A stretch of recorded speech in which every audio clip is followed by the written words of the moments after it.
Murphy at Murtech.com with your daily news update. Okay, here we are on February the 10th in the year of our Lord 2026. Got some great information for you tonight, so let me go ahead and click over here, Murtech on Rumble.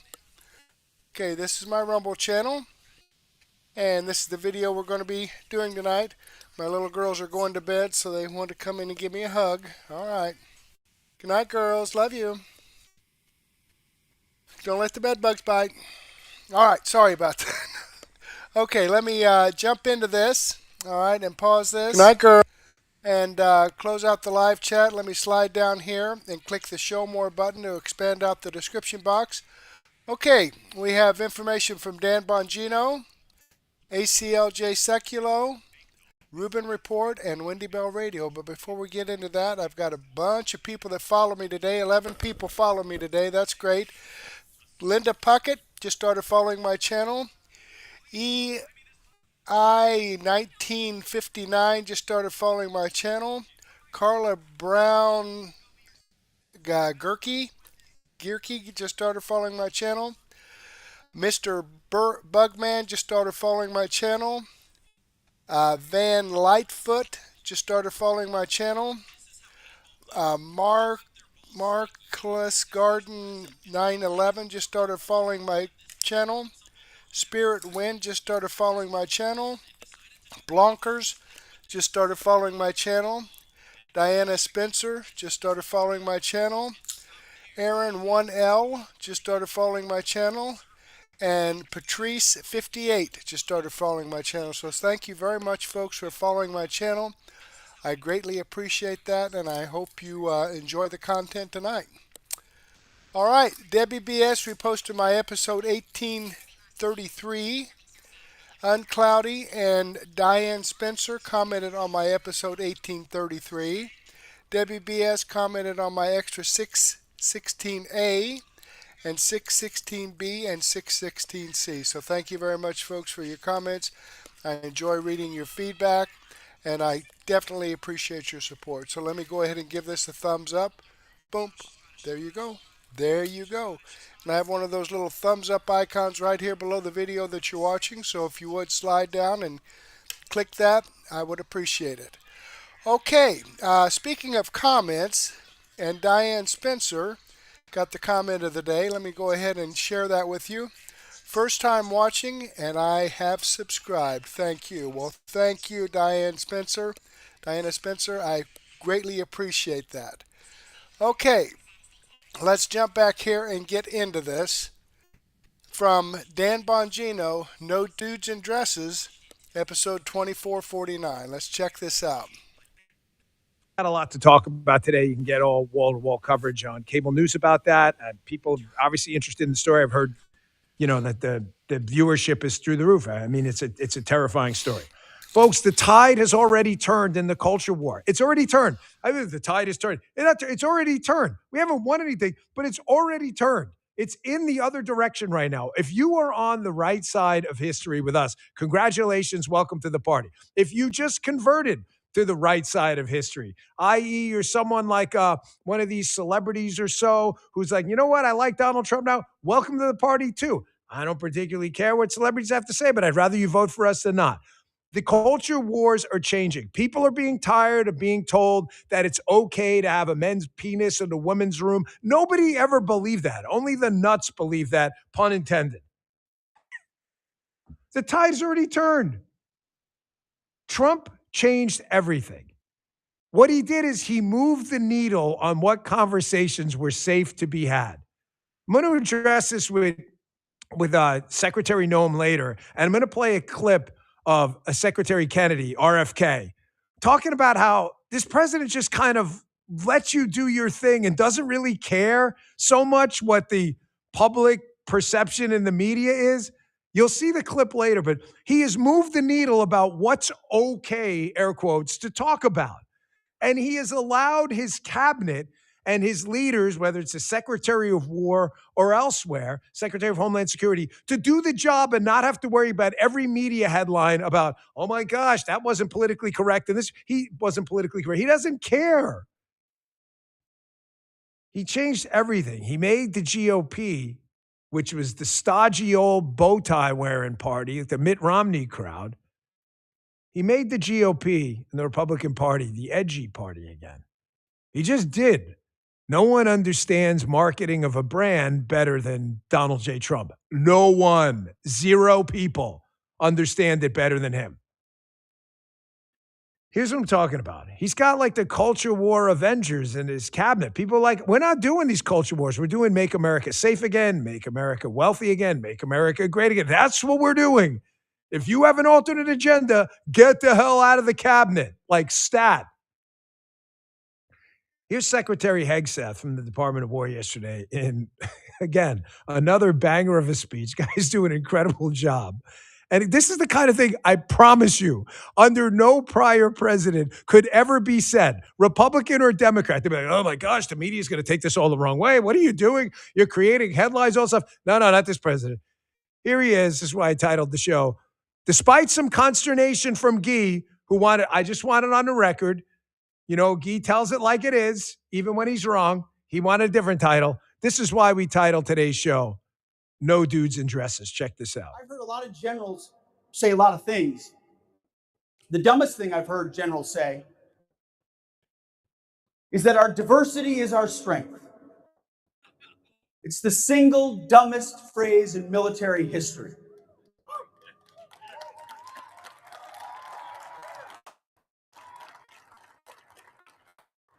Let me tell you why. Because I look out at this group and I see a lot of different faces, a lot of different backgrounds, coming from a lot of different places. That's a beautiful thing. But that's not what makes it special. What makes what you do special, what makes what these men and women is their unity of purpose.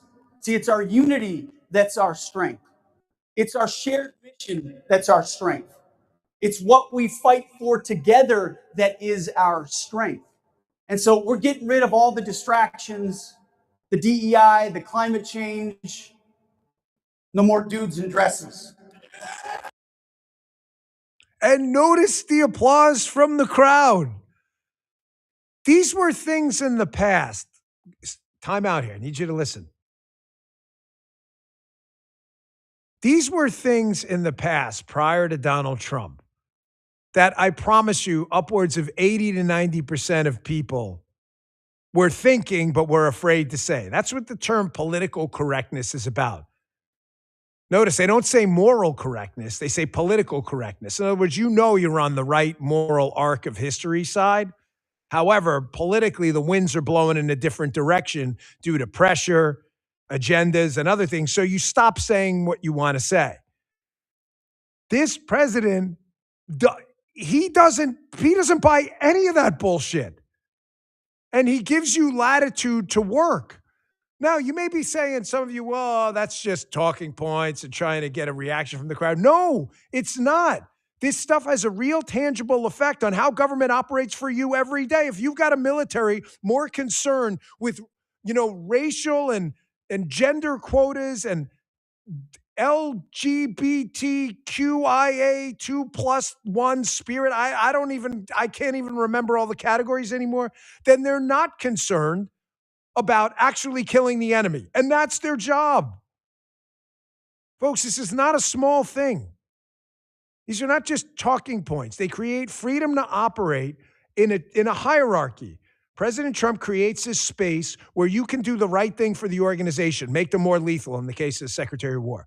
He then goes out and he gives these speeches, making this stuff public, which then filters down to the leaders who realize, man, this guy's not kidding. He really wants soldiers who are lethal, and he's not worried about all this quota crap anymore. I'll give you just a quick example from my time. There was a lot of this fluffy, bullshit stuff on the home screen. I'd come into my office every morning, and there's a computer, on a desk like everyone has. No big deal. I had 2 monitors there, one for one side of the internet, one for the other side, and you had some classifieds. You get the point, right? But there were these weird messages on the home screen. I don't know, like National Puppy Day or whatever. I'm like, no, we're not doing that shit. It's a small town. It's a huge victory lap. I'm just saying, those little things set the conditions for a morale problem where you've got people celebrating National Puppy Day. These are door kickers. These are people arresting terrorists and stuff. I said, get that shit off there. I want our priorities up there. protect the homeland, crush violent crime, fierce organizational accountability, restore public trust. Cash was like, do it, done. It was done right away. That's how it filters down from the president, and you start to win back the culture of the United States government to be more accountable to the people and more mission-focused rather than bullshit-focused. You see it in other departments as well. Things that were totally unsafe to say years ago. People just didn't want it because they were afraid. You're seeing in other cabinet members as well. The culture war is changing. Here's RFK, who's been doing a great job over there. He was giving a talk the other day, and he was talking about the government's now new approach to, nutrition and things like that. Now, why does this matter? Why would I put it after the Secretary of War? Number one, we're talking about the hierarchy, the ability to speak out and speak truth, the president not giving a damn about political correctness. And in the past, the government, Republicans and Democrats, were hesitant to talk about people's dietary choices. Why? Oh my gosh, you don't want people who are, overweight to feel bad. Well, listen, I don't want anybody to feel bad, but I don't want you to die either. Like, it's clear now that this is linked to shortened lifespan and a multitude of other health problems. It's clear as day. You can say that. And it's also safe to say, hey, man, we're going to put out some stuff saying that these choices aren't healthy. I'm telling you, you could never do this stuff in the past. No, of course. No, you couldn't. Here's what I mean. Check this out. We're trying to make it easier for parents to make good choices. We're not telling people what to do. We're not starting a nanny state. If you live in this country, you ought to be able to buy a Coca-Cola if you want one, or eat a Krispy Kreme donut. But we're going to tell you it's not good for you. And allow you to make your own choices. And that's really how democracy is supposed to function. That is how democracy is supposed to function. Everybody's free to drink a gallon of Coca-Cola if you want. But if we're going to pay all this money for public health, then I think it should be left to the states, whatever. But if you're going to do it because the Democrats won't stop funding this large ass and this massive government dog pile of money, then we might as well get out a message that makes sense. Yeah, whatever. Eat a donut and a gallon of coffee, a gallon of Coca-Cola in the morning. But no one's going to tell you this is healthy. Oh, you can't say that. You may offend people. Then be offended. I'm sorry, folks. There's nothing wrong with being offended. Offended? You have any idea the shit I listen to every day from liberal lunatics? Just plug my name in. I think these morons are they're terrified of everything we say on the show because they know it's got a massive audience. Here's what I was talking about too, about not being micromanaged and how different it is to work in this environment. Here's RFK, it's a short one, talking about how he does not care, the president, about, licking the finger and seeing where the political winds are going and the media. And he doesn't give a shit about any of that stuff. I'm telling you, prior Republican presidents, certainly Democrat presidents, worshiped the media. The old adage was, you don't mess with people who buy ink by the gallon. He just takes the ink and pours it over your head. Check this out. Will not tolerate overreach. And he doesn't care about vested interests. And he doesn't care about, about offending powerful people. So it's a joy to work for him because he lets me do stuff that I don't think anybody else would ever let me do. There you go. I'll bring this up with Secretary Noem later as well. I'll get her perspective on it. He's not talking about like extra post-constitutional, illegal, not something he's talking about. He's talking about exactly the theme I opened up the show with. He gives you freedom to operate without fear of being stopped because you didn't say the politically correct thing that day. The best way to ensure your job security in the Trump administration, have some liberal media jerkwads write some really negative story about you, then you're never getting fired, ever. for any reason. It's the greatest job security program ever. It's like a deposit in your government FERS, your 401k for the government system, every time the liberal media writes some hit piece on you. Folks, the evidence is everywhere that this culture war has shifted, that we are winning. We haven't won, but we are winning. Now is time to crush the pedal down and go 9,000 RPMs in sixth gear. This is the time, because after the midterms, I don't know how it's going to go. You know me, I don't get into red wave stuff. I don't get into like doomer stuff either. We're going to lose 6,000 seats. There aren't even 6,000 seats to lose, bro. What are you talking about? I try to play it straight. But I can tell you, if you don't crush the gas pedal and we don't do the 10, 10, and 10, call 10 people, ring 10 doorbells, make 10 social media posts. If we don't do that, send 10 emails, 10, 10, 10, and 10, 10, 10, make 10 more things, whatever you can do, 10 Facebook posts, 10 Instagram posts. Yes, then we are going to get crushed. Bottom line is elections are decided by ballots and votes. And sometimes those aren't the same thing. Sometimes you get ballots turned in by people who didn't intend to vote. We've been covering that all week. But the culture is changing, and it's one of the entire Republican Party has been moved. And I got a little montage coming up later in the show for you, how the media wants you to believe that Donald Trump has been a drag, like an anchor on the Republican Party. I'm going to show you a ton of stories producer Jim and the team here put together where they just keep parroting this narrative. Oh my gosh, the GOP's fuming at President Trump. They hate President. Oh my God, what a drag on the party. The whole party's changed. He has changed the culture too. And it's one of the unspoken things that doesn't come up a lot. The whole culture has changed, not just the Republican Party. Here's our good friend, Graham Allen, who raids the show every day. He's got an amazing show on Rumble, too. He's always been a good friend to me and a real truth teller. Here's Graham Allen on the Turning Point show. And I'm going to spend a ton of time on this. Did yesterday. Andrew Kovitz sent a nice tweet out about our coverage of it yesterday. We brought up the two-button problem. If you want to watch yesterday's show, how Turning Point's the first one to beat the NFL and solve the two-button problem. They just are, on a mass scale, that is. You all figured out Rumble a long time ago. We're a top live streamer in the world, thanks to you. But a lot of people have a tough time downloading the TV apps, even my TV. I'm like, how the hell do you get that on there? Chris told me from Rumble that they've had like a record day of people downloading the Rumble app on their TV. I don't know if you know that. You can watch this show on your television. All you got to do is download the Rumble app on your TV. A little bit of a pain in the butt, but they're going to put some tutorials out. Here's Graham Allen on not just what happened with the massive viewership numbers, but the secondary and tertiary effects of Turning Point running counter programming to the NFL that was clearly directed at a culture of Americans who love and want to celebrate the country and didn't want to watch this sad bunny thing. Watch what happened afterwards to the artists who perform. You're now going to get a bunch of people, artists, because you're going to do this again, Turning Point, that are going to be dying to get on this halftime show. Check this out. Check this out. This morning on the top charts of the top 10 albums in America right now, Brantley Gilbert holds 1, 2, 3, 4 of the top 10 albums on the chart. Gabby Barrett holds the number 1 country music chart. Lee Bryce holds number 3. Cody Johnson from Kid Rock singing his song, number 5. Gabby Barrett, number 7. Lee Bryce, number 8.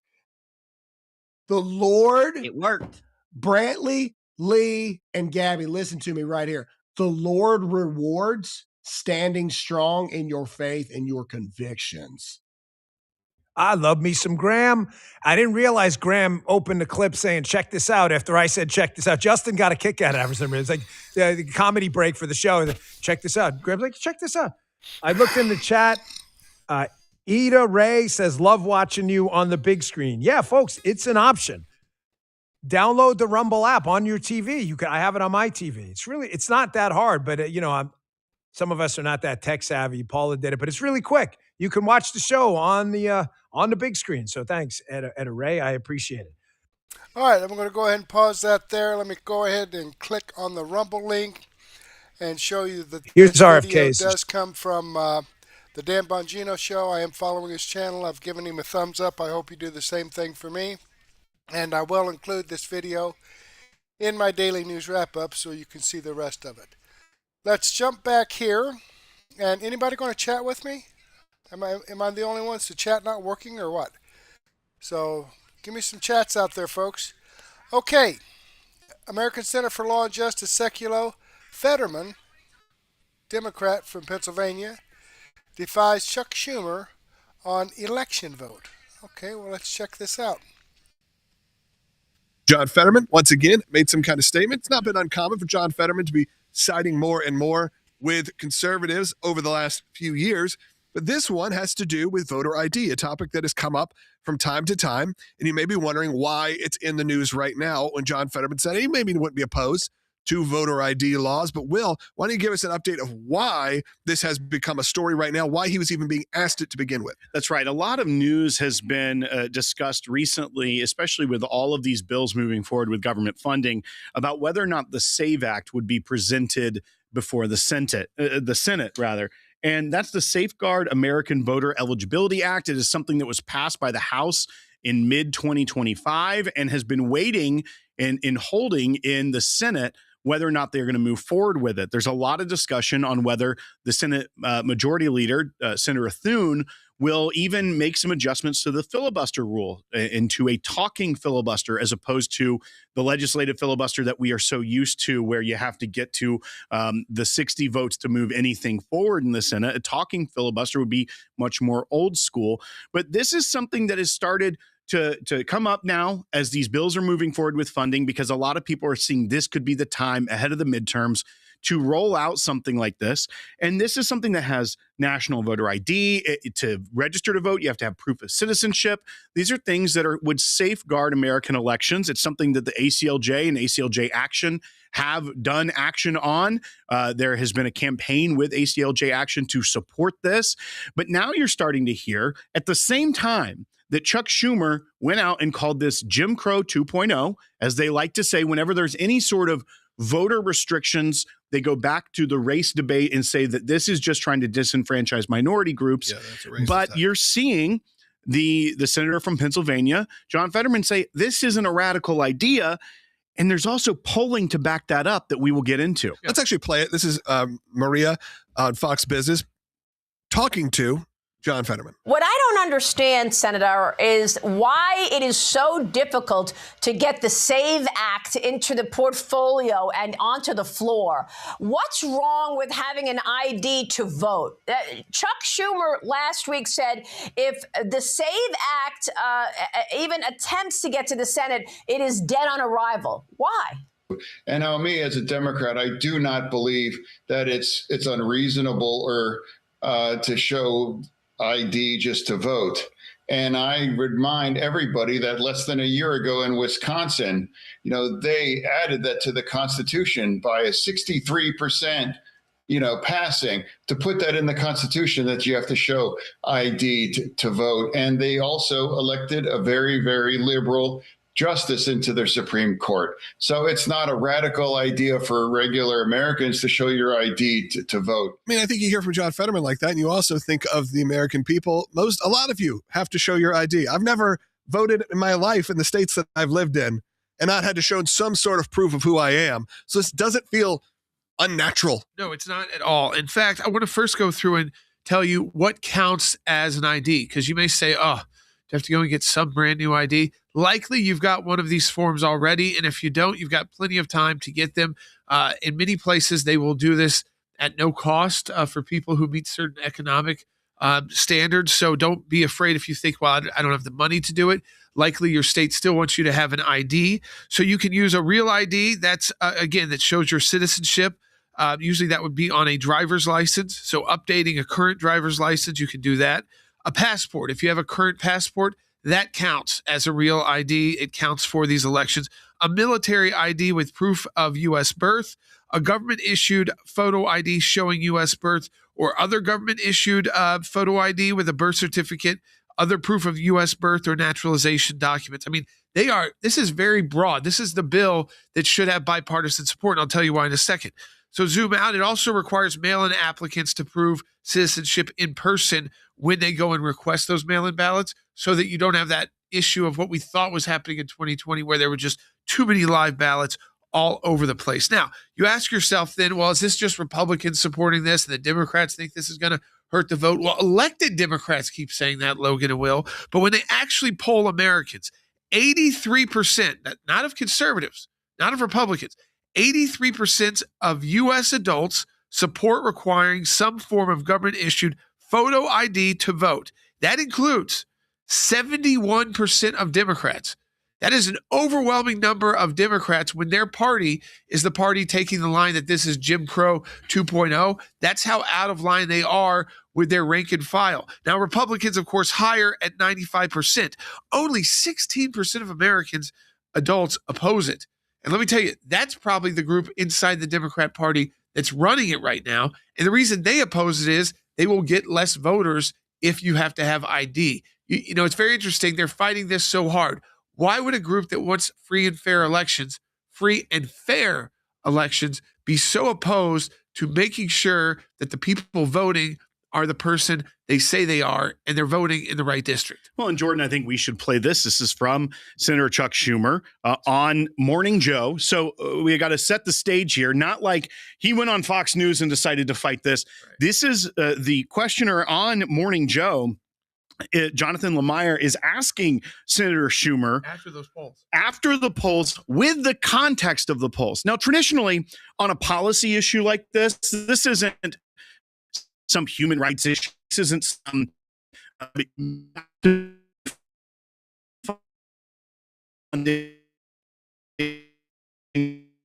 issue.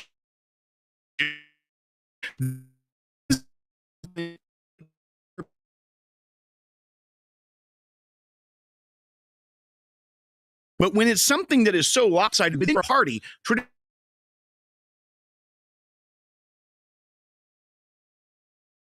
listen to Bite 4. Chuck Schumer is directly about this. There's a new Pew Research poll, Republicans, but also 71% of Democrats like this idea. So why do you not? It's Jim Crow 2.0. And I called it Jim Crow 2.0, and the right wing went nuts all over the internet. That's because they know it's true. What they're trying to do here is the same thing that was done in the South for decades. The right wing went nuts because he's a bullshit liar. That's why they went nuts. Because he's not telling the truth. Whatever. It's to prevent people of color from voting. So, Jordan, the Senate Minority Leader there is taking the question about his own party and decides, we're going to go with what we say whenever there is a bill that would try to strengthen the security of elections, go back to calling it Jim Crow. It's the same old tired talking points, but he doesn't even address what the question was of, what do you say when you see 71% of your party agrees with this idea? Let me just say this. Of those 71% of Democrats, let me tell you, that's a lot of Hispanic voters. They have photo IDs. The Hispanic Americans, they're working in jobs. They're working really hard. This is, again, same with African Americans. So they've got IDs. They're working hard. This is about people who don't have legal citizenship in the United States, whether they're Hispanic or from another country, and getting them able to register to vote because they are domiciled here, so they have an address, they can register, and if they show up, if they don't catch it when you register, all they have to do is show up and give that name. They don't have to show an ID, and so they don't have to worry about not having a legal ID in the United States. Their green card could be expired, things like that. So because of that, I think this is just their play to continue to get this smaller percent, but still meaningful, of these 10% of voters that again, should not be voting in our elections and likely will be voting for Democrats because they're the ones standing in the way of this legislation. It's also sort of old way of thinking, as we saw with President Trump in the last election, especially in South Florida and those areas. People that, then they start painting with such a large swath of people saying, everyone who is Hispanic is going to be voting one way or the other. We know that's just simply not the case anymore, that they're not as easily manipulated. People are not manipulated into exclusively voting for whoever the political party decides is who you should be voting for. It was always a disturbing, racially bent trend. Now we are finally seeing a break from that a little bit. So it's not always going to be, quote unquote, in their favor. Well, and I think we should play this once again, because same line of questioning. This is coming from Jonathan Karl on ABC This Week, talking to Senator Schiff. This is bite one. He's basically asking the same question with those same polling numbers, and listen to the response. But in one recent Pew poll, 83% of adults support requiring photo ID to vote. 71% of Democrats favor requiring photo ID. Is that something that you can support? And if not, why? It's still going to be something. It's still going to be something that disenfranchises people that don't have the proper real ID, driver's license ID, that don't have the necessary to vote, even though they are citizens. This is another way to simply try to suppress the vote. And the last thing I think we want to do is discourage more people, more citizens from voting. And once again, this line of argument that it's just going to suppress the vote. Okay, you know what? Democrats love sending money. Why not say, okay, we'll take this up, but we are going to fund a massive ID push to help Americans get IDs if they don't have them. If they're so concerned that this is such an obstacle, maybe they find a way to come together. There's got to be another reason, Jordan, that they don't want these safeguards in the election when so much of their party does, because it would be just as easy for someone to say, you know, my concern here is that it may be too hard of a burden for people to get this. I think it's a silly argument to some degree, right. But say they put that out there, it's another obstacle. Then find a solution. Say, okay, fine, we will do this because we want free and fair elections, but we want money added to this to help states register voters. I think states would be happy to get these IDs out, not the driver's license, but the IDs out at easier than going to a DMV. So if this becomes the law of the land and we uphold this, I think we see this with the SAVE Act. We see some states that do require it, by the way, some don't. But again, those states, I think, will happily provide centers so people can register. And guess who's not going to come? People who aren't here legally. They're not going to risk being thrown out. So what does that do? That keeps voters who should not be voting in our elections because they don't have citizenship here. They have to have citizenship to vote. They can't just have a green card. They can't just be lawful permanent residents. They have to have citizenship. They're not going to show up, Logan, to a government facility, even a makeshift one, if they know that they could be caught right now and be deported very quickly. Yeah. All righty then. And, you know, folks, here in Indiana, I have to show an ID. I show my driver's license, and then I sign, and they check my signature, make sure my signature matches, then they'll give me a ballot. You know, I've done this for decades, and it doesn't hurt a bit. Doesn't hurt a bit. It's pretty amazing. Okay, let's click on this Rumble link, and let me show you that this video does come from American Center for Law and Justice. I'm following the channel. I've given them a thumbs up. I hope you do the same thing for me. All right, let's jump back here and see what we got going with Rubin report. Watch leftist's face when Michael Knowles corrects his lie with this fact. I'm assuming he's talking about the leftist's lie with this fact. And, you know, I share the Rubin report on Murtech.com, and I share Michael Knowles videos on Murtech.com. I like it when I get two different channels working together like this.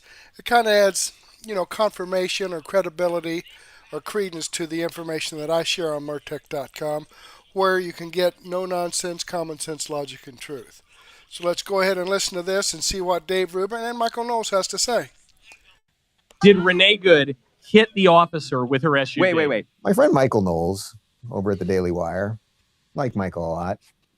He's a strange fellow, though. He does a show over there on the Daily Wire. What's the name of the show? It's not the Michael Knowles show. It's another show that he does, an extra show that he's doing, where he gets in like a bar atmosphere and he sits down with these little kind of asexual, weirdo, progressive types. You might recognize them.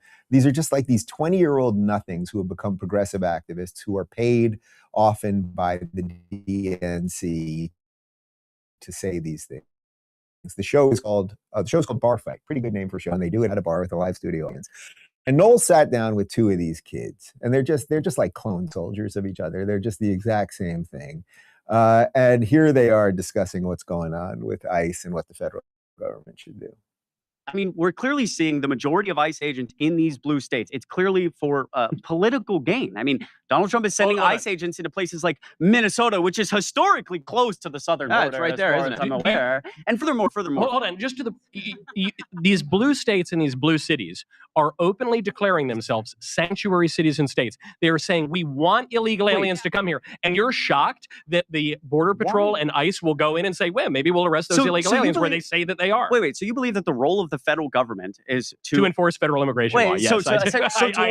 Wait. Even against the will of states and against the will of it's federal law. Even if it's a supremacy clause in our Constitution. It can be tough to stick with New Year's resolutions, which is why my Balance of Nature's whole health system order reflects spices and 50% off an entire year when you subscribe to the whole health system 20 times, right? Like, come to get started. Has somebody on this show been mentioning the supremacy clause over and over and over for a month? Have I read it to you 20 times, right? Like, these kids, they're children, but this is all the Democrats have left. I'm putting this out here right now. I have said this many times. When I was on left years, I used to welcome people on the right on the show. And what I always found was, even when I disagreed with them, people on the right could thoughtfully make their arguments. They were pleasant. They were much nicer. They were fundamentally nicer, kinder, more generous spirit than anyone that I knew on the left. Almost without exclusion from people on the left. You're talking to the Nazis and blah, blah, blah, blah, blah. It is almost impossible to get people on the left. The only Democrat I can get on this show is Ro Khanna, who I'm endlessly unimpressed with. But Ro, you're welcome back anytime, really. But I won't pretend that I'm impressed with you. That's the difference, I would suppose. But what's happening, I think, in a lot of these internet debate things is there's no one left to debate with on the left. There really isn't. So then instead you have to get these children. These are children who have accomplished nothing in life other than be activists for the Democrat Party. And by the way, you're both white. I assume you're both gay, but like you're on your way out soon enough with these people anyway. Anyway, it continued. You just said, Harry, that Renee Good was murdered by an ICE officer. Yeah. Do you not think that being hit by an SUV is a justification for using deadly force? If you're looking at the footage frame by frame, and I saw you get walked by Adam Mockler on this, can you be quiet? Oh my God. How did I get walked? Well, I'm up here. You're over there. I'm meant to be talking. Harry, here's a question. Did Renee Good hit the officer with her SUV? Wait. If you look at the frame by frame. Question. You don't need a paragraph. Michael, it's a more nuanced. Yes or no? Michael, it's not nuanced. You would agree that this is a more nuanced issue. I would not agree with that. Did this woman hit the officer with her SUV? Her yes SUV or no? bumped the officer, which still does not justify. Bumped him with a 3,000-pound SUV. Michael, that if I tapped you, deadly force. If I tapped you on the shoulder right now, can you shoot me in the face? If you tapped me with your SUV, I probably would. Yeah, Knowles. Yeah. I mean, it's just, I'm only showing you that because it sort of shows where the level of debate is at the moment. Because the left is incapable of debating, right? So they call you names or they just say these insane, literally tapping someone on the shoulder or saying them with the SUV. It's just utterly insane. All right, folks. There you have it. He definitely puts things in perspective. Both of them do, Michael Knowles and Rubin Report. Let me just jump over here and show you. I have Michael Knowles. I update his channel every day, right here. Michael Knowles. This is what I had the Super Bowl, Bad Bunny, Babbles, and then, of course, Rubin Report. It's all in alphabetical order, right down here. Oh, okay, here we go. There we go. Rubin Report. That's the video I shared with you today. So, again, I think it's nice that we can get, confirmation of no-nonsense, common sense, logic, and truth. Okay, let's jump over here. And let me show you that this video does come from the Rubin Report. I follow his channel. I've given him a thumbs up. I hope you do the same thing for me. Okay, let's get back here. And let's see what Wendy Bell has to say in regards to so many smokescreens. Well, yes, there certainly are a ton of smokescreens out there. Let's check it out. Under God thing that has me today. Under God. God. She just finished her Pledge of Allegiance, where she pledged allegiance to the flag of the United States of America, under God. There is a real darkness in the force, my friends. If you don't feel the disturbance, I don't know where you've been. But there's an awful lot going on in the news to draw our attention away from what I think you and I believe in our soul is the true story in America right now. I've been watching peripherally some news here and there, and I have no idea why the disappearance of Savannah Guthrie's 84-year-old mom is occupying 24/7 news coverage now going on 9 days. I don't understand that. I feel horrible for the family. Nobody wants to see anybody grieve, be afraid, worry about the loved ones' well-being. Where are they? But it's all fishy. The whole thing, soup to nuts, is fishy as stones. And this breathless attention to it, bringing in guest after guest, nobody adds anything, and I don't understand. Isn't it peculiar in most kidnapping/ransom situations, at least that my rudimentary like NYPD Blue and Law and Order binge watching tells me about? Most kidnappers, ransom wanters don't really want the cops involved. They don't go out on a billboard, fly a big sign behind a blimp that says, "I got your mom. I need 6 million in Bitcoin." It's so weird. All of it is weird. And the bummer of it all is I think we probably all are most concerned that that woman's already dead. How awful. How abjectly awful. You have that going on over here. I have no idea why it's such a big deal. I really don't, right? If my mom was missing, I'd have to call in favors to get people to pay attention to it, right? And then over on the other side, you've got all this stuff, Jeffrey Epstein. There's a reason that Ro Khanna and Thomas Massey have their boxers in a bunch over this. Has everybody been have they been investigated? Have these two cats who are calling for everybody else and we should believe all of the victims, right? Remember that? Remember when they told us that we needed to believe all women? Believe all women. That's when I made a video and I'm like, yo, this is a very dangerous moment in history. If we all need to believe all women, and I know a lot of women who stalk, that is a very dangerous, dangerous precedent. Because any woman, and I'm a mom with 5 sons, that means any girl out there can claim my boy did anything to her, and we're all supposed to believe it. Make that make sense. It didn't. It didn't then. It doesn't now. And though we're supposed to be looking at this wild trench of documents, disgusting pictures and videos, some of which taking you to the precipice of one nation under God part, where you're like, what God allows such darkness to continue? Are we supposed to be talking about that? Because there's nothing to be gained in that storyline. There are victims who, the longer this goes on, the longer they suffer. There are people who will get away with, quite frankly, murder. It is the way it is. How is that going to get legislated and litigated? I don't know. But I do know out of all of this, what we're not talking about, 2 things. One is the greatest assault on you and on me and on this country and on our system, and that was the theft of the 2020 election. And if you're still on the fence about that, do yourself a favor and slap yourself in the face, because it's time you wake up. Think about that. And then the other one is the scourge of human trafficking. We have people in this country who want you to believe that a video put out on President Trump's Truth Social account was racist, right? Was somehow discriminatory. And yet we have real life human present day slaves in our country. And I fully believe there is a very dark and evil underground where they are moved, where they are sold, where they are abused. And you and I aren't supposed to be talking about it. And that's disgusting. I admit to you, it's hard to put together a show sometimes when you see things from 30,000 feet.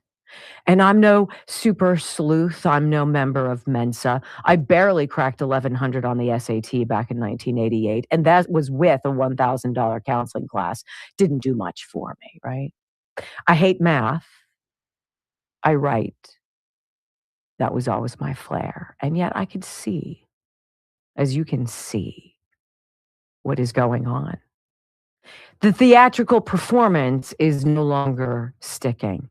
It's not convincing anymore because the tired old script hasn't been dusted off and maybe reevaluated in a good 50, 60 years. Think about what they do with our children as you and I are supposed to be fighting about whatever it is we fight about.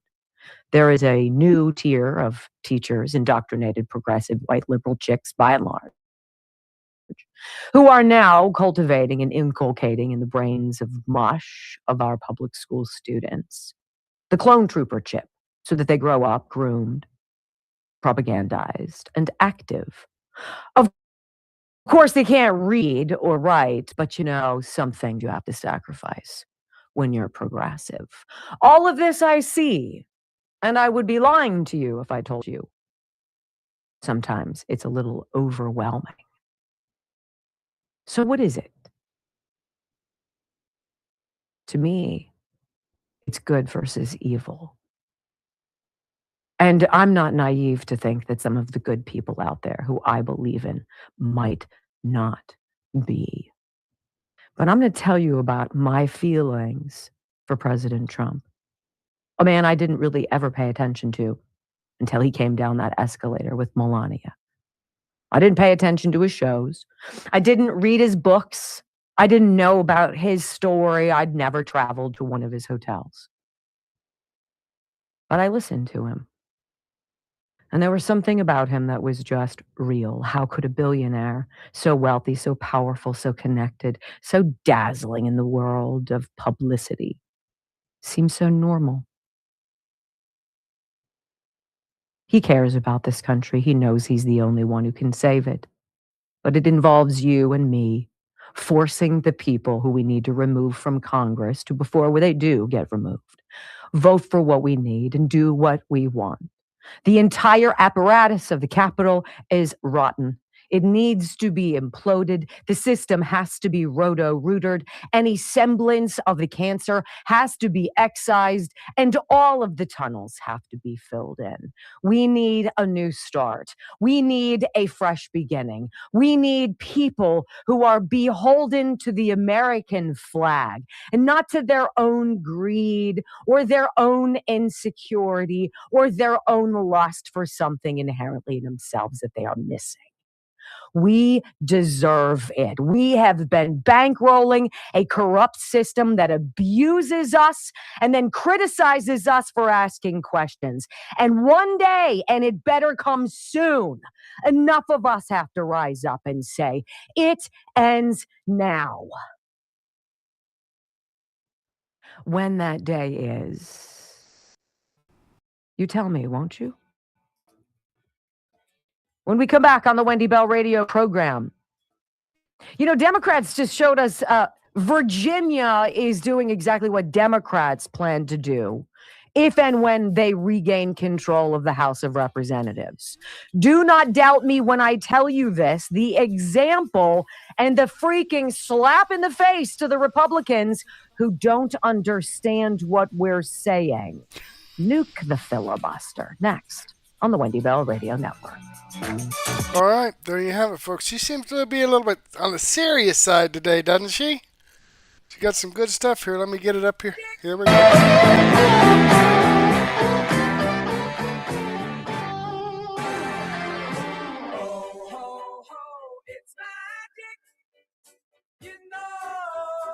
Welcome back to the Wendy Bell radio program. So, this name of Republicans, Senate Republicans, who are going to be passing the SAVE Act, right? You've got no, not John Thune. You've got, I'm drawing a blank, Rand Paul. You have a bunch of others, like 6 or 7, Murkowski, Collins, et cetera, et cetera. Tom Tillis, right, who's not running for re-election, will, as his, departing gift, give a skewer, a middle finger to the entire country and not vote for this thing.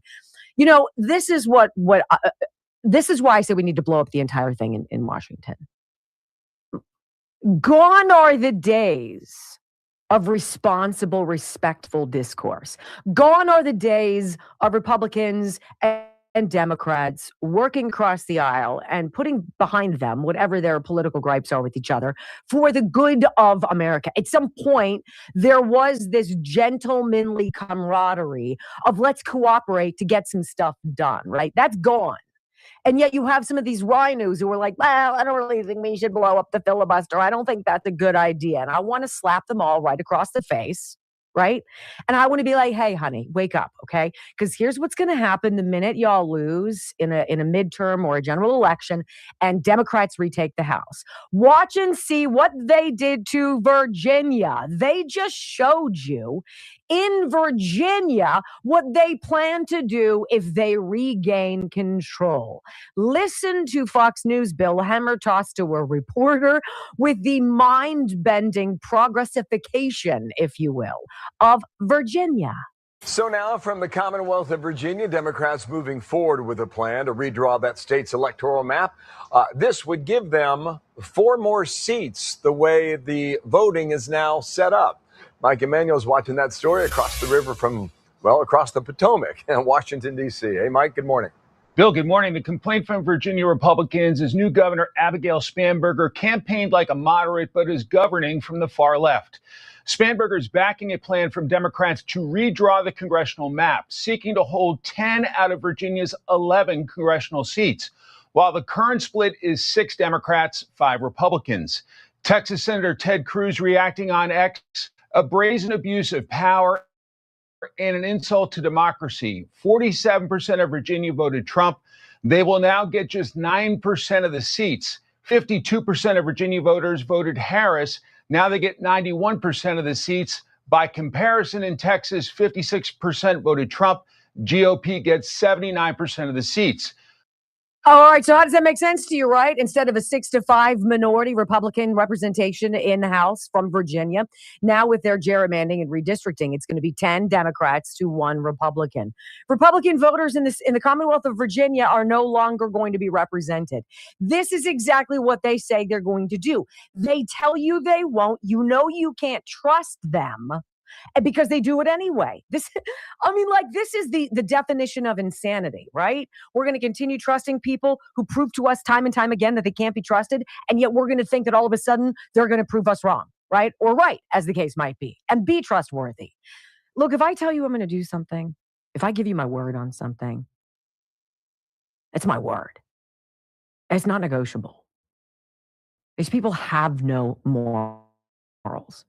There is no code of conduct. It is only about survival. And they will do anything for it. Audio soundbite number 2. I want you to hear how the Virginia Senate Majority Leader, a Black woman, describes the plan that she masterminded to go from a 6-5 Democrat majority to a 10-1 Democrat majority. The Virginia Senate Majority Leader Louise Lucas, a driving force behind this effort, fired back at Cruz, saying, quote, "You all started it and we bleeping finished it." House Democratic Leader Hakeem Jeffries is defending his party. What you should continue to expect is that Democrats are going to fight for a fair national congressional map. Period. Hakeem, do you think this is a game? Do you think the lives, the safety, the well-being of the American citizenry is a game? Honestly, you started it. We effing finished it. That's how you represent yourselves as leaders of the Commonwealth of Virginia. You started it. We effing finished it. Hey, Republicans in the Senate, wake up. This is exactly what's going to come your way. And you're going to be like, well, we didn't think they were going to nuke filibuster. Really? Audio soundbite number 3. Republicans are challenging the move that just a few years ago, Abigail Spanberger herself called detrimental to our democracy. Never, ever trust a liar. Virginia Republican Congressman Rob Whitman, whose seat is being targeted, says, quote, this extreme proposal rigs the game before a single vote is cast, weakens trust in our elections, and tears down the reforms Virginians enacted to prevent exactly this kind of political manipulation. Back in 2019, Spanberger had a different tone. Quote, gerrymandering is detrimental to our democracy, and it weakens the individual voices that form our electorates. Opposing gerrymandering should be a bipartisan priority. If the Democrats' plan survives legal challenges, the next step would be having Virginians vote on the proposal on April 21st. Bill? What's great about that, if you don't believe your election system, you believe whatever tally that ends up with. I don't. This is a game to these people. But you know what? The game is they need to stay in power. So you don't know their role in the 2020 election theft. And you don't know their role in the human trafficking, child sex trafficking networking in this country. Anna Paulina Luna with the ultimatum. Nancy Mace catching the quick little slip-in that would have been fatal to this bill. Next on the Wendy Bell Radio Network. Okay, normally I go ahead and move on in the program, but I want to hear this next part. I think it's, and I want to share it with you here. I think it's pretty good. I want to bring his dad. I know we're going to be running a little bit over, but how's that? Just so sleepy. Give me a chat and tell me how much it makes you mad that we're running a little bit over tonight. Welcome back to the Wendy Bell Radio program. Okay, so voter ID. Isn't it so remarkable that the conversations we're having are not even remotely complicated, right? It's majority stuff. It's 80-20, it's 85-15, it's 90-10. Right? Yes or no, you want criminal illegal aliens who are a threat to you and your family rounded up and deported, sent back to their homelands. Yes or no, right? It's not even close. It's a 90-10 issue, right? Voter identification. Yes or no, you think people who register to vote should have to prove that they are an American citizen? Yes, I agree. And that you need voter photo ID in order to cast your ballot on election day.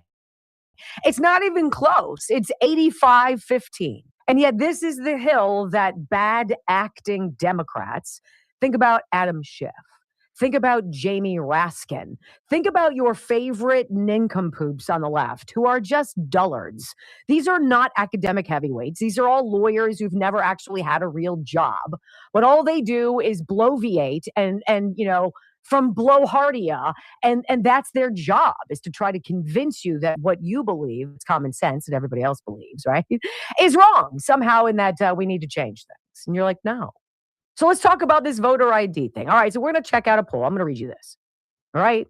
And it's going to make sense here in a second. So this one from Rasmussen Reports, okay? 75% support voter ID laws. You guys realize that like 51% in any poll is breaking news. When you can get a majority of people, even a hair's majority of people, to say something and agree to something, it's a big deal. You've got 3 out of 4 people in this poll, as the U.S. Senate considers legislation that would revamp America's election laws. Voters are still overwhelmingly support laws requiring that voters show identification before casting a ballot. A new Rasmussen Reports national telephone and online survey finds that 75% of likely U.S. voters believe voters should be required to show photo ID, such as a driver's license, before being allowed to vote. Only 21% are opposed to such a requirement. 36 states have enacted some form of voter ID law, but those laws would be nullified if the Senate approves this measure, which passed on House party line vote, blah, blah, blah. Now, you guys would be like, yeah, I've heard all of this. No, see, that's an article that Rasmussen posted on Wednesday, March 17th, 2021. Okay? That was 5 years ago. 75% of people 5 years ago. The number is now 83. And the Democrats want you to believe that that's racist. Support for voter ID laws has actually increased since 2018, when 67% of the voters said people should be required to show ID. All right, so 5 years ago, that was 3 out of 4. Now what do you have? You have about 4 out of 5, more than 4 out of 5 voters saying this isn't complicated, right? So I want you to hear what Anna Paulina Luna said. She's writing a letter to John Thune, Senate Majority Leader. She's like, bro, get off your duff. It's been hundreds of days since we moved with this legislation. It is not complicated. It is what everyone wants. So what in the bejabbers are you doing? Okay? What are you doing? Let me get this article for you. It's ridiculous. And just the letter itself is helpful. She says, look, this is what I sent. And this is to John Thune from Representative Anna Paulina Luna. Like, what is making you drag your feet, John? Why do you not want Americans, only Americans, people who can prove that we all can prove are Americans, voting in our elections, unless you're part of the deep state that knows that it cannot win if that is the case? Leader Thune writes, Representative Luna, we're writing to make our position unmistakably clear. The United States Senate must invoke the standing filibuster and vote on the SAVE Act. It forces everybody to actually make a vote. The American people are not confused about what this bill does or why it matters. The Save America Act simply requires proof of United States citizenship to register and vote in federal elections. That is not extreme. It is not partisan. It is the most basic safeguard necessary to protect the integrity of our elections and restore public confidence in our democracy for 300 plus days, she writes. This common sense legislation has been delayed by the Senate. The delay has consequences. Every day the Senate slow walks the SAVE Act is another day voters see a political class unwilling to do what the vast majority of Americans already support. That is why attention is now turned to the Senate's use of the filibuster and restoring accountability to that process. If senators wish to block a bill that protects the integrity of the ballot, they should be required to do so openly on the Senate floor and in real time. Show us your votes. Let us tar and feather you. The modern day silent filibuster allows legislation to die without debate, without explanation, and without accountability. That was never how the Senate was designed to function. A standing talking filibuster does not eliminate debate. It demands it. She's saying, let the people speak. Let the representatives speak. You want to vote against it? Tell me why. Why? Force them to come out on the record instead of hiding in the shadows. If senators believe weak verification standards and loopholes in federal registration are acceptable, they should be willing to make that case directly to the American people. And she finishes, we have been clear from the outset, election integrity is not optional and it is not negotiable. When the Senate refuses to act, it forces the House to use every procedural tool available to compel action. That is not escalation for its own sake. It is leadership in the face of prolonged inaction. Wow. Now, thank goodness for Nancy Mace.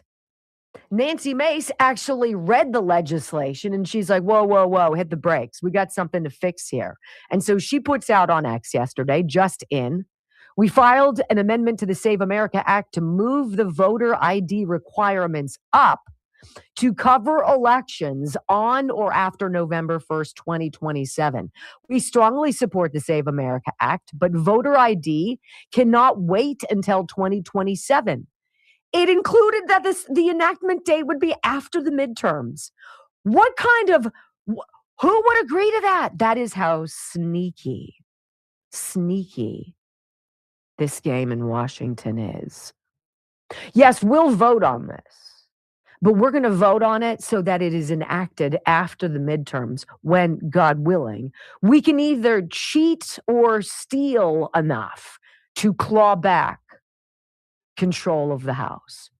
So she amends it. She says, look, page 31, beginning on line 4, strike held in 2027 or any succeeding year, and instead insert held on or after November 1, 2026.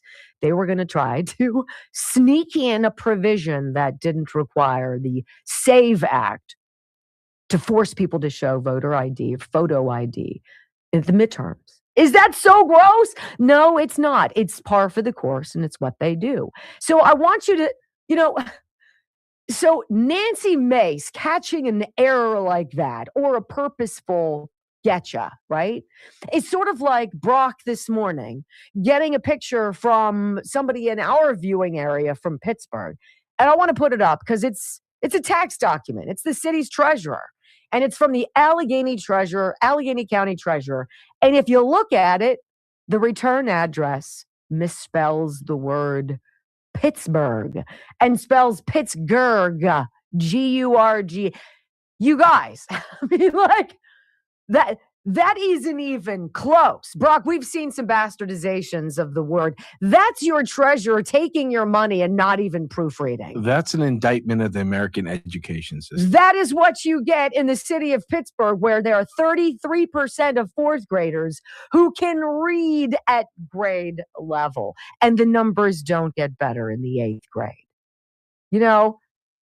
And by the way, anybody out there who wants to allege that Black voters somehow, or people of color, as they like to say, just can't seem to get the ID. Really? In 2022, Rasmussen put out a guide to election integrity, showing some numbers about Black voters. 55% of Black voters said there was cheating in the 2020 election. Right? 62% of all voters are concerned about the possibility of cheating, 60% of Black voters included. 56% support immediate post-election bipartisan ballot audits. 54% of Black voters agree with that. 58% say wider use of mail-in voting will lead to more cheating in elections, including 57% of Black voters. Black voters know damn well what's going on, and they're tired of being used as the whipping boy. Right? This woman, she's fantastic. Her name, she's a mom of 5, a 5-year-old child. And she drops the cold, ugly facts on this whole voter ID debate, which isn't. If my 5-year-old needs a birth certificate in order to attend free public school to prove his identity, then you need a birth certificate to prove your citizenship in order to vote. If my 5-year-old needs a birth certificate to prove his identity in order to play t-ball or Pop Warner football or many other extracurricular activities, then you need to present your birth certificate in order to prove your citizenship in order to vote. The fact that children need to show birth certificates in order to be enrolled in school, in order to participate in extracurricular activities, and in some cases to even go to a certain doctor or to go to certain summer camps, then you bet your ass that you need to prove your citizenship to vote in our elections. And for anybody that wants to say, well, this is going to disenfranchise people, how? How? If you were married or divorced, or there was any sort of name change, there is a paper trail that follows. Either a marriage certificate that proves your name change or a divorce decree to also prove a potential name change. And both of those presented in conjunction with your birth certificate can get you a real ID or a passport. Yeah, but it's an amendment. Everybody has the right to do that and shouldn't have to jump through a bunch of hoops.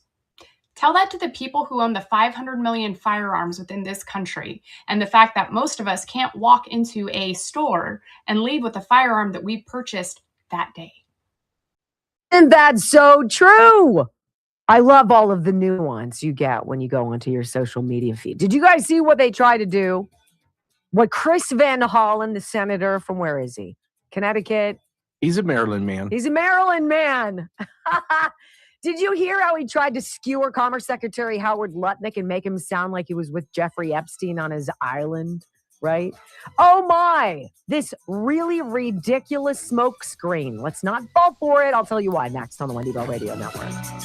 Okay, I've held over long enough, but that was good stuff there. Let me go ahead and click on the Rumble link, specifically that last part.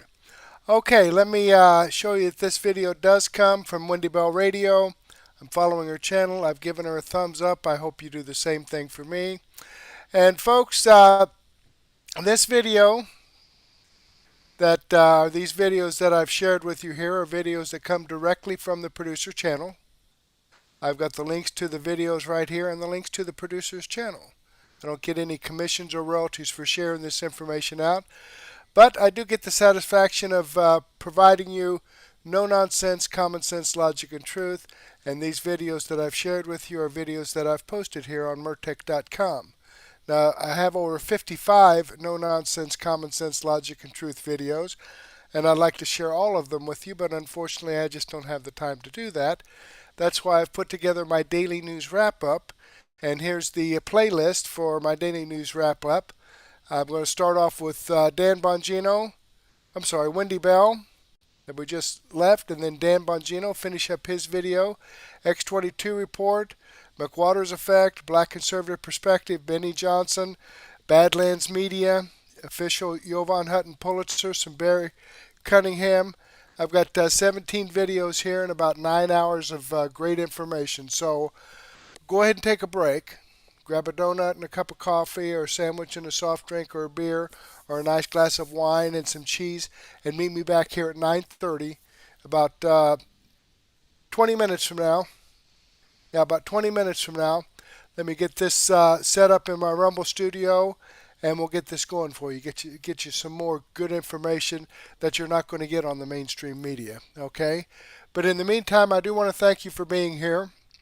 Hopefully, I'll get to see you again later, and may God bless.